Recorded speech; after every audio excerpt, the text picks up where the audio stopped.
The first activity in the sequence is flashcards. We recommend you spend 5 minutes at the beginning of your session on flashcards. This is a great way for your student to practice their decoding and sight word skills and prepare for the reading session. You'll notice that the platform divides flashcards into 2 types, sounds and tricky words. Sound flashcards are designed to help pupils practice recognising, saying and blending sounds, also known as phonemes, in words that they can decode or sound out. For example, the 3 individual sounds k, a, t, in the decodable word cat. Tricky word flashcards help pupils practice common words that cannot be sounded out or don't match the child's sound knowledge yet. Children need to learn these words by sight. Feel free to move between the 2 flashcard tabs during your reading session. There are lots of sounds and words to choose from, depending on your child's flashcard level. Let's talk about sound flashcards first. As you may remember, Chapter 1 flashcards and activities are organised according to levels of difficulty from 2 to 5. These broadly correspond to the order in which sounds are taught in phonics lessons in schools. Children are taught simple common sounds first, for example, the a in at or the I in pin, and then, as they progress, teachers gradually introduce alternative pronunciations for these sounds. For example, the short I in tip is pronounced differently to the long I in find, and the latter is taught later. We will use the simplest level, level 2, to explain how flashcards work on our platform. Don't forget, if you need a refresher, directions are always available and can be expanded and closed as needed. First, select a letter or group of letters from the black tiles in the lower part of the screen. Words starting with or containing that sound will display in the grey box. Notice the first word is highlighted purple. This word will be immediately visible to your pupil. Ask your child to read you this word. They may need help sounding out the word. Remember that the word might contain individual sound phonemes, digraphs, 2 letters making one sound, like ch, or trigraphs, 3 letters making a sound, like I.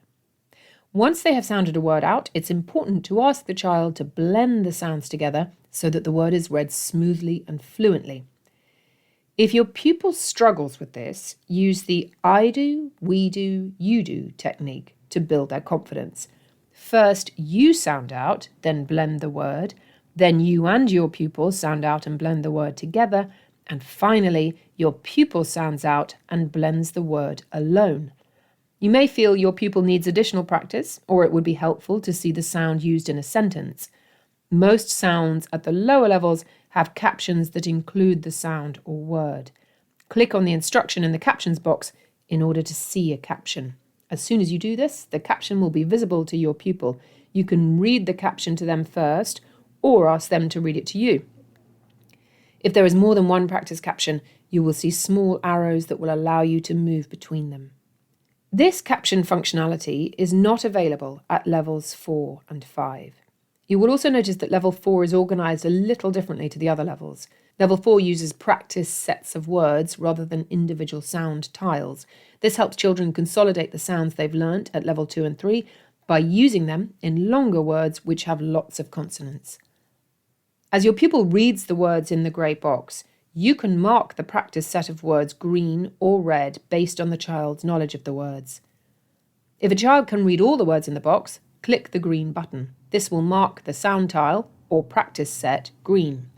If you think that the sound or practice set needs more work, click the red button and the sound tile or practice set will turn red. The platform will remember this for your next session.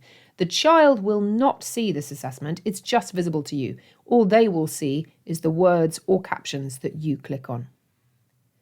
When marking sounds green or red, the goal is for your pupil to read all words in the practice set before marking that sound green.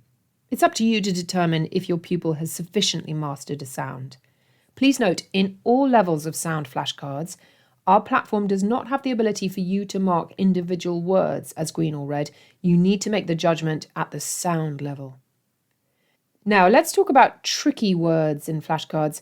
As explained earlier, these are specific words that children need to learn by sight and are displayed in groups according to level. You can simply click on a word and it will immediately be visible to your pupil. You can mark each word as known or unknown using the green and red buttons. The platform will remember this for your next session.